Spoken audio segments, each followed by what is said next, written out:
Shalom shalom, amahoro y'Imana bane natwe. Tugiye kumva ijambo ry'Imana. Mbere yuko twumva ijambo ry'Imana, katubanze dushime Imana yaturinze, kuko benshi biswe andi mazina, abandi bahuye n'ibibazo bitandukanye, abandi bari kuhumekera ku bicuro bitandukanye, ariko wowe uracyahumeka umwuka w'abazima, ntacyo watanze. Reka tuyishimire. Mana, turagushimye, turaguhimbaje, uri umukozi w'umuhanga, waturinze, wabanye natwe, izina ryarabwa icyubahiro. Iyi saha tugiye kumva ijambo ryawe, reka ntirice mu gutwi kumwe ngo rihinguke mukunda, ahubwo rishinga imizi mu mitima yacu.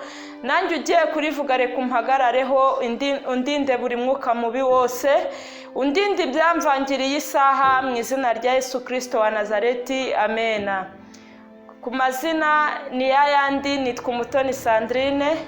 Imana ibahe umugisha. Tugiye kumva ijambo ry'Imana riri mu butumwa bwiza bwa Yohana, ibice 5, umurongo wa 6 n'uwa 9. Umutwe w'amagambo uravuga ngo Yesu akiza umuntu umaze imyaka 38 amugaye. Umurongo wa 6. Yesu amubonye aryamye amenya yuko amaze igihe kirekire arwaye.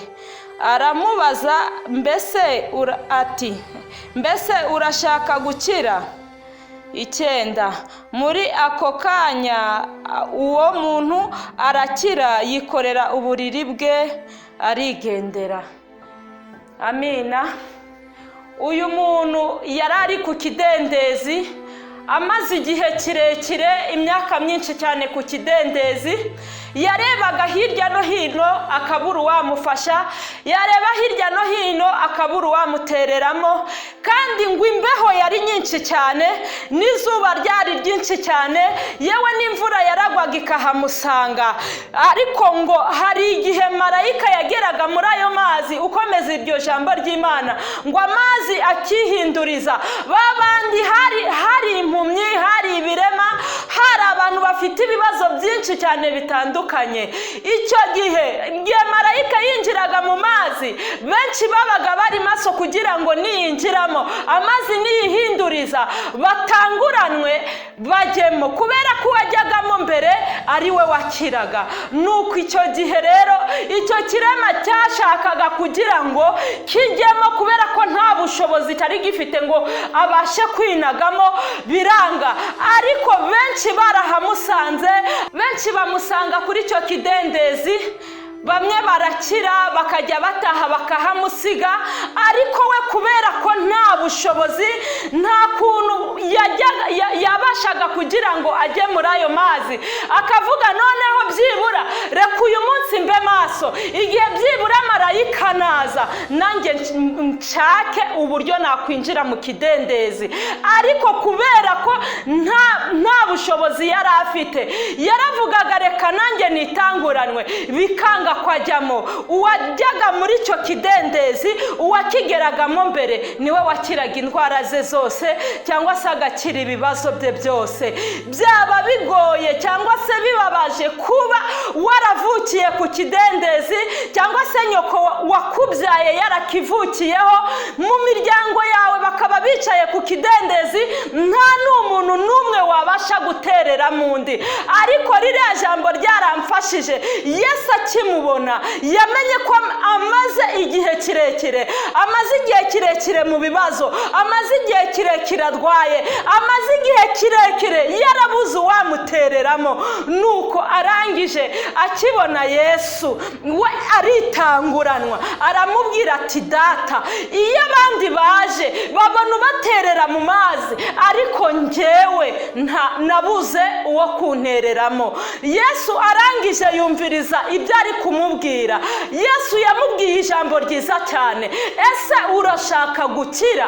Arangije aramusubiza ngo, Data, ndashaka gukira. gukira. Mu kwizera yahise amubwira ati ikorera uburiri bwawe wigendere. Bya bindi ubona ko byanze, Yesu aravuze ngo wowe wicaye ku kidendezi, wowe uhamaze igihe, ikorera uburiri bwawe wigendere. Birababaje, nakubwiye ushobora kuvukira ku kidendezi ukaba ufite ikibazo nawe umaranye imyaka myinshi cyane.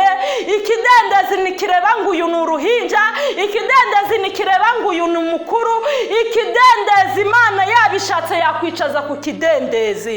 Imana itugirire neza.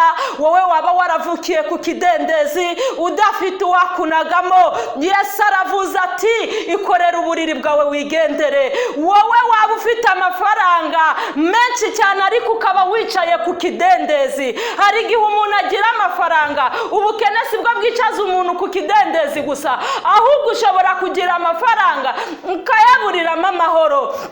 Wamara kuyaburiramo amahoro ugasanga nawe wicaye ku kidendezi. Ushobora kugira amafaranga akaguha ibiryo byiza ariko ntubone appetite. Ushobora kugira amafaranga akaguha uburiri bwiza ariko ntubone ibitotsi. Wowe wicaye ku kidendezi umva ngo utangariza iyi saha, Yesu aravuze ati ikorera uburiri bwawe wigendere. Wowe waba ukimazeho imyaka myinshi cyane, wowe waba ukimazeho igihe kirekire warabuze kunagamo, Yesu aravuze ati ikorera uburiri bwawe wigendere. Imana itugirire neza. Nukuri wowe umaze igihe kirekire ku kidendezi, ihangane nta joro ridacya. Wowe umaze igihe ku kidendezi, ihangane nta mvura idahita. Ihangane, wabona iyi saha ubonye nawe marayika akaza akihinduriza imbere yawe, cyangwa se ukabona Yesu we ntajya arinda yakubwira ngo ujya mu mazi ngo kubera ko niho uratabarirwa, ahubwo Yesu waravuze ati kubera ko yahageze ikorera uburiri bwawe ukora iki wigendere. Imana itugirire neza.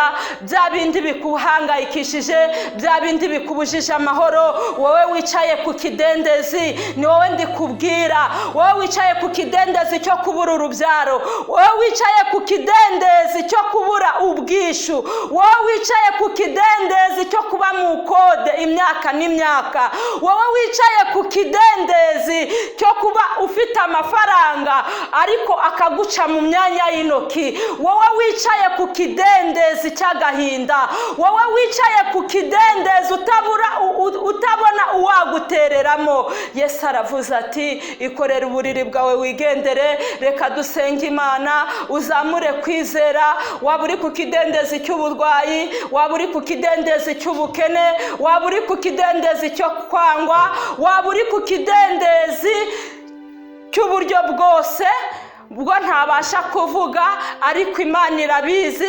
Ijambo ry'Imana riravuga ngo tutarabumbura akanwa, Imana ibizi ibyo twibwira n'ibyo dusaba. Wowe zamura kwizera, dusenge Imana ikugirire neza. Kubera ko Yesu avuze va ku kidendezi, gira kwizera, kubwira isengesho riguhagurukije ku kidendezi. Mwami Imana, turagushimye cyane, turaguhimbaje. Uri uwo gushimwa, uri uwo kubahwa, uri uwo gupfukamirwa n'amahanga yose.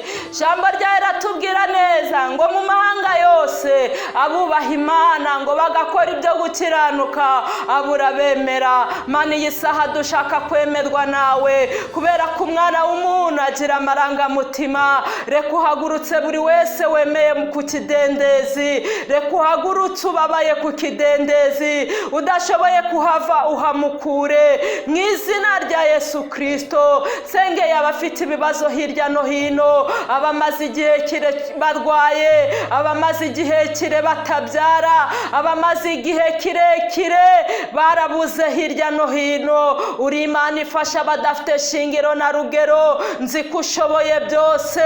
Ndagusabye wigaragaze iyi saha, buri wese umukure ku kidendezi yicayeho. Turakwizeye kubera ko ushoboye byose kuri bubikore mu izina rya Yesu Kristo. Amen.